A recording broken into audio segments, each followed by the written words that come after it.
Hi friends, இப்போ ஆகா கல்யாணம் பார்க்க போகிறோம். ஆகா கல்யாணத்தில் நம்ம கௌதம் விறுவிறுப்பாக வேக வேகமாக இங்கே கிளம்பிட்டு கடைசியில் கூலிங் கிளாஸ் போட்டு அப்படின்னு செய்கிறாரு. அதே மாதிரி அந்த குட்டி பாப்பா செய்யுதுங்க. இதை பார்த்தோன்னே ஐஸ்வர்யாவுக்கு டவுட்டு பயங்கரமாகிடுச்சிங்க. அதை விட விடுங்க, கோடீஸ்வரிக்கும் டவுட்டு பயங்கரமாகிடுச்சு.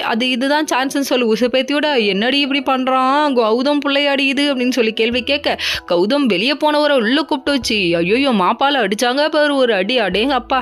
அது மட்டும் இல்லைங்க, நம்ம ஐஷு மட்டும் இல்லைங்க, குட்டி அழகி இருக்காங்களே அவங்களும் சேர்ந்துட்டு அடிக்கிறாங்க. அடப்பாவிகளா, என்ன எதுக்கு அடிக்கிறீங்கன்னு சொல்லிட்டு அடிங்கடி அப்படிங்கிற மாதிரி ஆயிடுச்சு. அதுக்கப்புறம் நிற்க வச்சு கேள்வி கேட்க மொத்த குடும்பத்துக்கிட்டே இந்த டவுட்டை சொல்கிறாங்க. இப்படி ஒன்று நடந்ததுக்கு அப்புறமா நான் சந்தேகப்படாமல் இருக்கிறதுக்கு நான் என்ன தெய்வ பிறவியா சொல்லுங்க அப்படின்னு சொல்லி கேள்வி கேட்க, எல்லாரும் ஐயோ நாளுக்கு நாள் இந்த வீட்டில் பிரச்சனை அதிகமாகுதுன்னு சொல்லிட்டு பயப்பட ஆரம்பிச்சிட்டாங்க.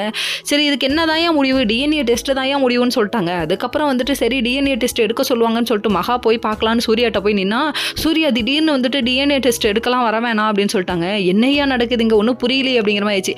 ப்ரொமோல விட்ட மாதிரி சூர்யா இது என் குழந்தைன்னு ஒத்துக்க போறாரு, கடைசியில் மகாவும் சூர்யாவும் பிரிய போகிறாங்க. என்னையா நடக்குதுங்க, ஏயா இப்படி கதையை கொண்டு போகிறீங்க அப்படிங்கிற மாதிரி இருக்குது. இதெல்லாம் ஒரு பக்கம் இருக்க, இன்னொரு பக்கம் குட்டி அழகி வந்துட்டு வந்ததுலேருந்து மகாட்ட ப்ரைவேட்டாக கூட பேச முடியல அப்படின்றாங்க. அப்படி என்னப்பா ப்ரைவேட்டாக பேச போகிற, நம்ம ஃப்ரெண்ட்ஸாக இருக்கலாமான்னு கை கொடுக்க போகிறேன், இதுக்கு எதுக்குடா அந்த குட்டி தேவதை இருக்கக்கூடாதுன்னு நினைக்கிறேன் அப்படிங்கிற மாதிரி ஆயிடுச்சு. சரி பரவாயில்ல விடுங்க, ஏன்னா கல்லுக்குள் தான் காதல் முளைச்சின்னு வெளியே சொல்லாமே இருக்கே அப்படிங்கிற மாதிரி இருக்குது. சரி பரவாயில்ல, என்னைக்கு தான் நீ வெளியே சொல்லி என்னைக்கு தான் குடும்பம் ஒன்று சேரப்போதோ அதுவும் தெரியல. ஒருவேளை இந்த குழந்தை யாருதுன்னு தெரியற அன்னைக்கு எபிசோட முடிச்சிடுவானுங்களோன்னு புரியல. ஓகே.